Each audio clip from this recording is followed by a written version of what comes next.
Welcome guys, welcome to day 41 of daily PYQ discussion series में। इसमें हम PYQ पे थोड़ी रिसर्च करने की कोशिश करते हैं ताकि सिमिलर पैटर्न पे जब भी आपको कोई भी क्वेश्चन देखने को मिले, मेरे गुरु पीवाईक्यू के वीडियोस देख लेना। मैं आपको हर बार मैंने बताया हुआ है कि कम से कम 30 से 35 पीवाईक्यू हर साल रिपीट हो रहे होते हैं। तो PYQs are very helpful and apart from that it मतलब ये जो पीवाईक्यूज हैं ये किसी भी टेस्ट सीरीज से बढ़िया है। जैसे यहाँ पे देखो, किसी भी टेस्ट सीरीज में आपने इससे पहले मैग्नेटाइट पार्टिकल्स के बारे में इस तरीके का क्वेश्चन नहीं सुना होगा, राइट। यहाँ बोला हुआ है कि मैग्नेटाइट पार्टिकल जो है न्यूरो डिजेनरेटिव प्रॉब्लम्स कॉज करता है और एक एनवायरनमेंट पॉल्यूटेंट के तौर पे, ध्यान से पढ़ो, एनवायरमेंटल पॉल्यूटेंट के तौर पे ये पार्टिकल्स इनमें से कौन कौन सी चीजें आपकी एमिट कर रही होती हैं। यहाँ से हमने ये नहीं देखना है कि मैग्नेटाइट पॉल्यूशन कहाँ कहाँ से बन रहा है, नो। यहाँ से हमने लॉजिक उठाना है। कभी भी वो अगर आपको बोले कि पॉल्यूटेंट के लेवल पे देखो, अगर किसी चीज से आपको पॉल्यूट करवाना है एनवायरनमेंट को, तो उसका देखो अमाउंट अमाउंट मैटर करता है, राइट। अमाउंट मैटर करता है। For example, carbon dioxide is not normally a pollution, but when amount exceeds, it is a pollution. Carbon dioxide is necessary for sustaining life in India. There is in on Earth there is something known as carbon fertilization. ये term लिख लेना, carbon fertilisation. Carbon fertilisation is a term जो कि ये बात कहती है कि अगर इंक्रीज्ड लेवल ऑफ CO2 हो, तो उस केस में इंक्रीज्ड लेवल ऑफ फोटोसिंथेसिस होगा, और फोटोसिंथेसिस बढ़ने की वजह से जो फर्टिलाइजेशन, राइट, एक तरीके से जो जो पौधों की ग्रोथ होगी, है ना, कार्बन स्टॉक की जो ग्रोथ होगी वो भी ज्यादा होगी, राइट। तो ये कार्बन फर्टिलाइजेशन का एक कॉन्सेप्ट है। यहाँ मैं आपको बताना ये चाहता हूँ कि अगर आपको पॉल्यूशन कॉज करवाना है तो उसका अमाउंट ज्यादा होना चाहिए, पॉल्यूटेंट के लेवल का अमाउंट वहां से एमिट होना चाहिए। अब मान लो अगर इन सब चीजों से निकल भी रहा है, आपने रिसर्च नहीं करनी है इससे निकल रहा है इससे निकल रहा है, नो। अगर यहाँ से एमिशन हो भी रहा है, तो क्या पॉल्यूशन के स्केल पे माइक्रोवेव से एमिशन हो रहा होगा? अगर ऐसी बात है, और ये साथ में कह रहा है कि न्यूरो डिजेनरेटिव मतलब आपको अल्जाइमर अल्जाइमर हो सकता है, राइट। सो न्यूरो डिजेनरेटिव है ये पोल्यूशन, ये खुद ही बता रहा है। तो क्या बताओ, इंडिया में जो भी सर्टिफाइंग अथॉरिटीज होंगी, क्लियरेंस अथॉरिटीज होती, BIS होगा, ब्यूरो ऑफ इंडियन स्टैंडर्ड वगैरह, क्या इन चीजों को वो अप्रूवल देता? नो। मार्केट में आती ही नहीं, आती ही नहीं। समझ गए? सो आपने रटना है ही नहीं। जब किसी को अगर पता होता कि मैग्नेटाइट का मतलब क्या होता है, मैग्नेटाइट इज बेसिकली, राइट, जो आपके आयरन ओर होते हैं, आयरन ओर का एक तरीका आपका ये भी है, राइट, एक एक फॉर्मेशन मैग्नेटाइट। अब आपको याद रहेगा कि मैग्नेटाइट मतलब इस तरीके का एक काला पत्थर जिसमें आयरन आपको मिले, राइट। सो बिल्कुल, जहां जहां आपको आयरन मिलेगा, ब्रेकर्स में मिलता है, सही बात है, इंजन में मिलता है आयरन, बिल्कुल सही बात है, वहां नॉकिंग होगा तो मैग्नेटाइट एमिट होगा। पावर प्लांट में मिलता है आयरन, यस, यूज होता है वहां पे भी नॉकिंग नॉकिंग होगी तो मैग्नेटाइट पॉल्यूशन निकलेगा। इवन आपके कोल के अंदर भी मैग्नेटाइट हो सकता है। तो इनसे पॉल्यूशन के लेवल पे ये एमिट नहीं हो रहा है, सिंपल बात है, राइट। सो आगे बढ़ते हैं। सिमिलर क्वेश्चन है, राइट, सिमिलर क्वेश्चन है। क्योंकि मैंने ऑलरेडी बताया था कि मर्क्यूरी का जो यूज है, अगेन उन्होंने बार बार देखो, LED पे इन्होंने क्वेश्चन पूछा था, LED versus versus sodium light, right. Sodium light versus LED इन्होंने 2021 में पूछ लिया। LCD पे इन्होंने 2010 2011 2012 पे बहुत सारे, right, LCD and CFL technology पे बहुत सारे क्वेश्चन पूछे हुए थे। तो उस वक्त मैंने आपको अनअकैडमी के अपने लेक्चर में, जहां मैं अब एसोसिएटेड नहीं हूँ, वहां मैंने आपको बताया था कि मर्क्यूरी का क्या यूज होता है बेसिकली CFL लैंप में। मर्क्यूरी का यूज होता है कि वो जो है, मर्क्यूरी क्या करेगी, मर्क्यूरी जो भी आपके, राइट, जो भी इलेक्ट्रिसिटी है उसे कन्वर्ट करेगी यूवी रेडिएशन में, यूवी रेडिएशन में। फिर तो इंसान बोलेगा कि भैया CFL बल्ब से अगर यूवी रेडिएशन निकल रही है तो हमारे लिए तो खतरनाक, कोई कैंसर होगा उससे, तब हम ये ट्यूबलाइट लगा क्यों रहे हैं CFL की? नो गुरु। जब यहाँ से मर्क्यूरी से यूवी रेडिएशन निकलेगी तो वो आपके CFL लैंप के सरफेस पे, राइट, लैंप की जो ट्यूब होती है उसके सरफेस पे कोटिंग की होती है, जैसे ही वो उस कोटिंग से टकराती है तो वो विजिबल लाइट बन जाती है। सो मर्क्यूरी का काम जो है CFL लैंप में सबसे ज्यादा है, और यहाँ से पॉल्यूशन भी इसका लीचिंग विचिंग के थ्रू हो जाता है, मर्क्यूरी, राइट। सो आप बताएंगे मुझे कि मर्क्यूरी की अमाउंट, राइट, मर्क्यूरी का अमाउंट ज़्यादा बढ़ने की वजह से कौन सी डिजीज होती है, आप मुझे ये कमेंट सेक्शन में बताएंगे, right.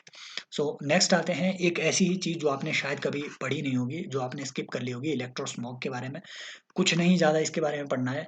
इलेक्ट्रोस्मॉग is basically non ionizing radiation एक तरीके की, राइट, जो आपके मोबाइल टावर से, वाईफाई से, टैबलेट से, फ़ोन से इलेक्ट्रोस्मॉग ये एमिट हो रही है, इसे हम कहते हैं इलेक्ट्रोस्मॉग, इलेक्ट्रॉनिक स्मॉग।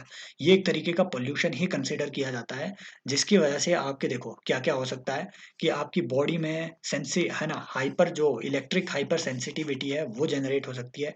वो कैसे? स्किन में इरिटेशन होगी, आपकी बॉडी में ऐसा लगेगा कि आंट्स खा रही है, बर्निंग सेंसेशन होगी, स्किन रैश होगी, वीकनिंग ऑफ इम्यून सिस्टम होगा, पेन होगा, इचिंग होगी, स्वेलिंग होगी। ये सारी चीज़ें जो है आपकी इलेक्ट्रोस्मोक की वजह से हो सकती है। अपार्ट फ्रॉम दिस मेलाटोनिन नाम का, राइट, ये तो इसलिए भी मैं कहता हूँ रात को 10 बजे के बाद मोबाइल फ़ोन नहीं पढ़ना चाहिए, मोबाइल फ़ोन से रात को देखना भी नहीं चाहिए, क्योंकि blue light is always harmful for you.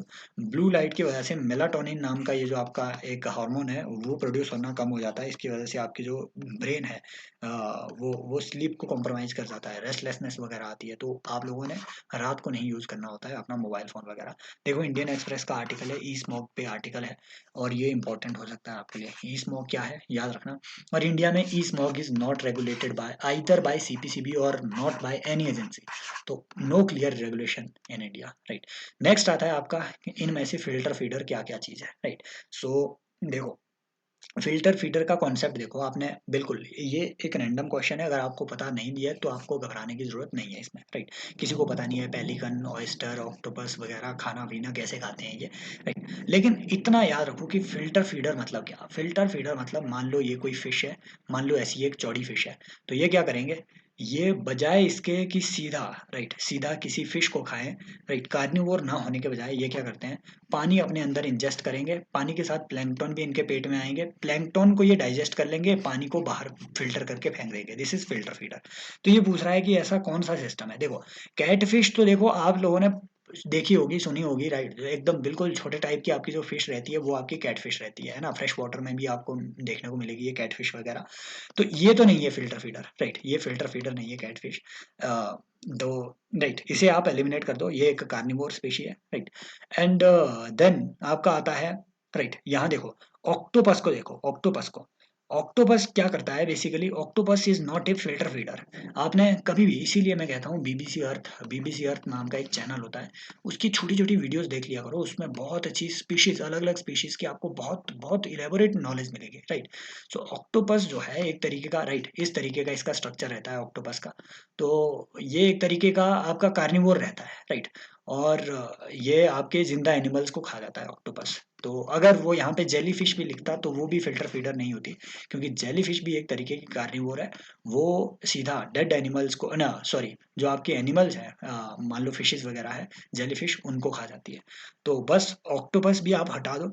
इन दो चीजों में से आप मतलब तुक्का लगा सकते हो, इन दोनों का अगर नॉलेज है तो दो में आप तुक्का लगा सकते हो। Oyster must be the answer, pelican वेलिकन इसमें नहीं है आंसर, राइट। तो oyster, again this is a static nature का क्वेश्चन, ऐसा क्वेश्चन फिर से पूछा भी जा सकता है, लेकिन हमने यहाँ से कम इतनी इन्फॉर्मेशन रखनी है कि इनमें से अगर नाम कोई जो कि आपके बहुत ज़्यादा न्यूज़ में है, व्हेल शार्क आपके न्यूज़ में है, बास्किंग शार्क वगैरह, मेगामाउथ शार्क वगैरह, कुछ ऐसी फिश स्पीशीज है, शार्क की कुछ ऐसी स्पीशीज है, राइट, जो कि फिल्टर फीडर्स है, they are not carnivores. Usually लगता है लोगों को कि शार्क जो है एकदम मछली खा जाएगी, इंसानों को भी खा जाएगी, क्योंकि उन्होंने देखी होती है मूवीज, मूवीज में शार्क खा जाती है शिप्स, ऐसा होता है सिर्फ मूवीज में, शार्क उतनी बड़ी भी फिश नहीं होती है। तो ये जो व्हेल शार्क है, they are the largest fish species, है ना, दुनिया में आज तक की नोन लार्जेस्ट फिश स्पीशी में ये आती है। क्योंकि देखो वेल ना, वेल फिश नहीं है, इट इज कैटाशियन। कैटाशियन मीन्स ये एक तरीके के मेराइन मैमल है वेल, राइट, मैमल हो गए वेल। तो आपने जो है वेल को इससे कंफ्यूज नहीं करना है, well is not a fish species, but whale shark is a shark की स्पीशीज जो वेल की तरह है, right, this is whale shark. और वेल शार्क में आपके न्यूज में है, right, wild life trust of India launch year long save the whale shark campaign in Karnataka, right. तो ये इसलिए न्यूज में है क्योंकि रिसेंटली इसे एंडेंजर्ड कैटेगरी में, राइट, एंडेंजर्ड कैटेगरी में डाल दिया गया था। और वेल शार्क बहुत इंपॉर्टेंट है, याद रखना। ऐसे ही आप मुझे स्पर्म वेल पे रिसर्च करके दोगे, राइट, स्पर्म वेल देख लेना, और एम्बर ग्रिस देख लेना इसका, राइट। एम्बर ग्रिस एक तरीके का स्पर्म वेल का एक एक्सक्रीटा होता है, एक तरीके की उल्टी जब एम्बर स्पर्म वेल करती है तो एम्बर ग्रिस निकलता है।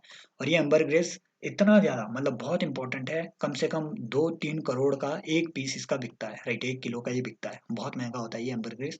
इस पे मतलब जो हमारा डिपार्टमेंट ऑफ रेवेन्यू इंटेलिजेंस है, इसने एक एक मतलब बहुत सारी स्ट्राइक्स की थी ऐसी बहुत सारे स्पॉट्स पे जहाँ पे इलीगल ट्रेडिंग इसकी हो रही थी। तो ये चीज़ें याद रखना, they are also they are also mega mouth से याद रख लेना कि ये आपको जो है दिमाग में आ जाना चाहिए, मेगा माउथ शार्क से या वेल शार्क से। ये ये आपको यहाँ पे ये इसकी इमेज नजर आ जानी चाहिए। देखो यहाँ से पानी अंदर ले रही है, पीछे से छोड़ रही है, आलू डालो सोना बाहर। समझ गए बात को? आगे चलते हैं। In case of which of the following biochemical cycles weathering of rock is main source. मैं बता रहा हूँ, मैंने न्यूट्रिएंट साइकिल पूरा पढ़ाया हुआ है। नाइट्रोजन साइकिल में बिल्कुल नहीं बताऊंगा। मैंने बताया हुआ है कि देयर आर नाइट्रोजन, देखो आंसर इसका बिल्कुल सही बात है, फॉस्फोरस साइकिल है, क्योंकि रॉक से आपके फॉस्फेट निकलते हैं। यही यही वो क्वेश्चन है जो 2021 में है ना, 2020 में इन्होंने एक बार पूछ लिया था कि क्या आपकी फर्टिगेशन फास्फोरस वाले मिनरल के लिए सही रहती है या नहीं। बिल्कुल नहीं, क्योंकि फास्फोरस जो है रॉकी स्ट्रक्चर रहता है, और फर्टिगेशन तो आप पाइप से कर रहे हो, फर्टिलाइजर प्लस इरिगेशन, तो पाइप में वो फंस जाएगा। समझ रहे हो बात को? घुलनशील नहीं है फास्फोरस उतना। तो बिल्कुल, ये तो बिल्कुल सही बात है ना। जो है रॉक बेस्ड जो सेडिमेंट्री, सबसे ज्यादा सेडिमेंट्री साइकिल है आपका फास्फोरस है। नो डाउट सल्फर साइकिल भी सेडिमेंट्री है, रॉक से सल्फर निकलता है, but it is not completely most, है ना। मोस्ट जो है, मोस्ट सेडिमेंट्री साइकिल आपका फास्फोरस साइकिल है। ये दोनों गैसियस साइकिल है। नाइट्रोजन, है ना, कार्बन साइकिल सबको पता है, CO2 प्रोड्यूस हो रही है, मतलब इंसान के पाद वाद वगैरह से या सांस वगैरह ले रहे हो, वहां से भी आपकी जो है कार्बन डाइऑक्साइड निकल रही है। और कहीं पे अगर को बर्निंग हो रही है फ्यूल की, कार्बन डाइऑक्साइड निकल रही है, और फोटोसिंथेसिस हो रहा है, उसके बाद उसका सिक्वेस्ट्रेशन हो रहा है। ये आपका साइकिल कार्बन तो सबको पता है। नाइट्रोजन मैंने ऑलरेडी पढ़ा दिया हुआ है, मैं बता रहा हूँ फिर से, क्विक रिवीजन बता रहा हूँ, अदरवाइज पिछली वीडियोस आई थिंक वो मैंने अनअकैडमी पे पढ़ाया हुआ। राइट। नाइट्रोजन साइकिल पे गुरु कुछ एक बैक्टीरिया, कुछ एक इस तरीके की चीजें याद जरूर रख लेना। नाइट्रोजन फिक्सेशन का जो काम कर रहे हैं वो अलग अलग लेवल पे अलग अलग कर रहे हैं। कुछ होते हैं free living bacteria. Free living bacteria, free living bacteria में आपके कौन कौन से आते हैं? Right, Clostridium, Clostridium, right, and your it is not Pseudomonas, Clostridium, and there is another free living bacteria, right? And Clostridium, याद रखना, it is right, uh, and it is an anaerobic, right? Anaerobic bacteria. So ये आपका free living bacteria आ गया। And then there are some की जो roots से, right, roots से एसोसिएटेड हो। ऐसे में आपका जो मेनली जो राइजोबियम होता है, राइजोबियम आपके लेग्यूम्स की रूट्स में देखने को आपको मिलेगा। राइट, सो ये भी नाइट्रोजन फिक्सेशन कर रहा है, ये फ्री लिविंग है, क्लोस्ट्रीडियम। यार मैं ना एक का नाम भूल गया यार, मैं एंड पॉइंट पे वो चीज़ें भूल जाता हूँ एकदम से। राइट, सो ये आप मुझे कमेंट सेक्शन में बताएंगे। जो एरोबिक एक बैक्टीरिया रहता है, फ्री लिविंग बैक्टीरिया, जो सॉइल में आपको देखने को मिलेगा। Right, and then there is है ना, there is some fungi also, जैसे एनाबेना हो गया, एनाबेना, एंड स्पाइरुलिना हो गया, स्पाइरुलिना। ये कुछ ऐसी फंजाई होती है जो कि आपके नाइट्रोजन फिक्सेशन करके आपको देगी। सेडोमोनास आपकी फिक्सेशन नहीं कर रहा है, सेडोमोनास बेसिकली आपको डीनाइट्रीफाई करके दे रहा है। डीनाइट्रीफाई, जो आपने अमोनिया वहाँ पे सिंथेसाइज किया हुआ है उसको डीनाइट्रीफाई करके नाइट्रोजन, है ना, नाइट्रोजन गैस के रूप में वो एनवायरनमेंट में रिलीज करवा रहा है। सो ये कुछ बातें आपने याद रखनी है। And yes, clostridium and Azotobacter. So Azotobacter याद आ गया, एजोटोबैक्टर एकदम से याद आ जाता है कभी। सो ये एरोबिक है, मतलब ये एयर की प्रेजेंस में ही एजोटोबैक्टर आपका बना रहेगा मिट्टी में। क्लोस्ट्रीडियम जो है अनेरोबिक रेस्पिरेशन भी कर देता है, मतलब ऑक्सीजन की एब्सेंस में भी ये जिंदा रहेगा।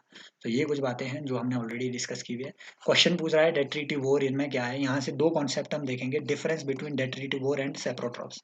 लोगों को लगता है क्योंकि उन्होंने पढ़ के रखा हुआ है शंकर वंकर IAS में सेप्रोट्रॉफ, या फिर उन्होंने उसमें ऑस्मोफेग भी साथ में लगा दिया हुआ है। राइट, सो ये अलग अलग चीजें होती है। देखो, तो सबसे पहले इधर देखो, डेट्रीटिव वोर मैंने पहले ही बताया आपको, जेलीफिश जो है एक तरीके से जिंदा एनिमल्स को खा रही है। तो बस यही, मैं जिसने BBC अर्थ देखा होता तो एकदम से इसे एलिमिनेट कर देता, सी आंसर लगा देता, 1, 3 एंड 5। ये 5 ऑप्शन क्या है शायद, है ना, ये मैं भूल गया इधर 5 ऑप्शन डालना, है ना, गड़बड़ी में।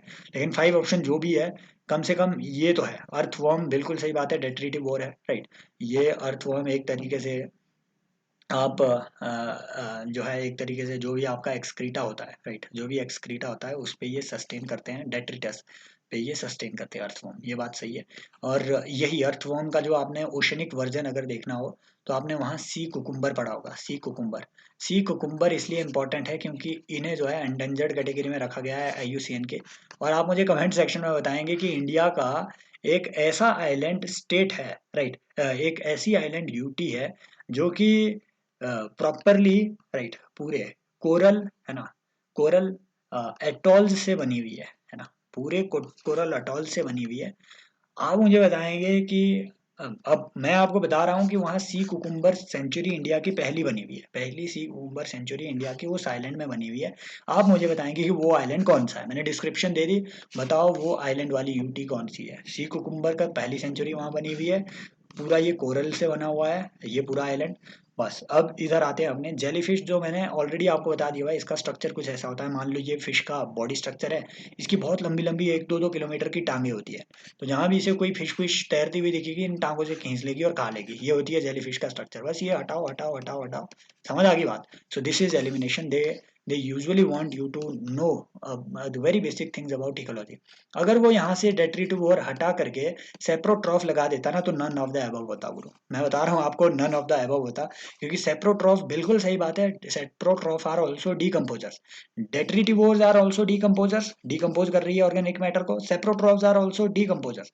बट सेप्रोट्रॉफ्स का जो प्राइमरी वे ऑफ पाचन है वो क्या होता है, वो डेट्रीटिवोर से अलग है। डेट्रीटिवोर क्या करते हैं, जैसे अर्थवर्म हो गया, सी हॉर्स हो गया या वुड लाइस हो गया, ये क्या करते हैं, जो भी डेट्रिटस है, मतलब मरा हुआ जो भी जीव है, प्राणी है, उसके चमड़े हाड़ मांस को पहले खाएंगे और पेट के अंदर डाइजेस्ट करेंगे। जो गुरु सेप्रोट्रॉफ्स है, फॉर एग्जाम्पल फंजाई हो गया, मेनली फंजाई। जो फंजाई होता है सेप्रोट्रॉफ, ये गुरु पता क्या करता है, ये सबसे पहले अपनी ही बॉडी से कुछ एंजाइम एक्सक्रीट करेगा और बॉडी के बाहर डीकम्पोज कर देगा मैटर को, फिर उसे एब्जॉर्ब करेगा, एब्जॉर्प्शन करेगा फिर उसका, समझ गए। तो पाचन कहाँ हो रहा है, बॉडी के बाहर। This is saprotroph. I hope ये जो सेशन है ये आपकी वैल्यू मैं थोड़ी ऐड, ये आपकी प्रिपरेशन में थोड़ी वैल्यू ऐड कर पा रहे होंगे। मैं इतनी हड़बड़ी में इसलिए बना रहा हूँ ये लेक्चर, क्योंकि शिमला में बहुत ज़्यादा बारिश है गुरु, बाहर मतलब बहुत बारिश हो रही है। और हो सकता है शोर जल्दी आ जाए, जैसा कल आया था सी सेट के लेक्चर में। सी सेट का लेक्चर भी आ रहा है, राइट। और कल परसों से हम डेली 3 वीडियोस देखेंगे, 2 जीएस की, एक सी सेट की, राइट। मैं अभी इस सिस्टम के लिए अडेप्ट नहीं कर पाया हूँ, और अनअकैडमी पे अभी जो है मेरा कॉन्ट्रैक्ट पूरा एक्सपायर हो गया है। I hope support from you guys on this channel, and if you like, I mean if you like my initiatives, do support guys. आप जो है शेयर कर सकते हैं अलग अलग, मतलब जो भी आपको दिखेगा कहीं पे ग्रुप वगैरह है। आई होप ये जो है बाकियों के लिए भी, मतलब ऐसा नहीं है कि अगर आप शेयर करते हो कि ऐसे भांडा फोड़ नॉलेज यहाँ पे दी जा रही है कि उनका फ्री हो जाएगा, आप रह जाएंगे, या कंपटीशन बढ़ जाएगा इन वीडियो से, नो। सो वो अलग बात है, लेकिन कमेंट सेक्शन में जरूर बताइए कैसे इन चीज़ों को इम्प्रूव किया जा सकता है। लाइक करना होगा, लाइक कर देना, बेल आइकन पे क्लिक कर देना, या फिर मतलब सब्सक्राइब बटन वगैरह, वो यूट्यूबर वाली बातें, जहाँ भी जो कुछ ठोकना हो ठोक देना। टेक केयर, बाय बाय, मिल रहे हैं नेक्स्ट लेक्चर में। As always, love you all.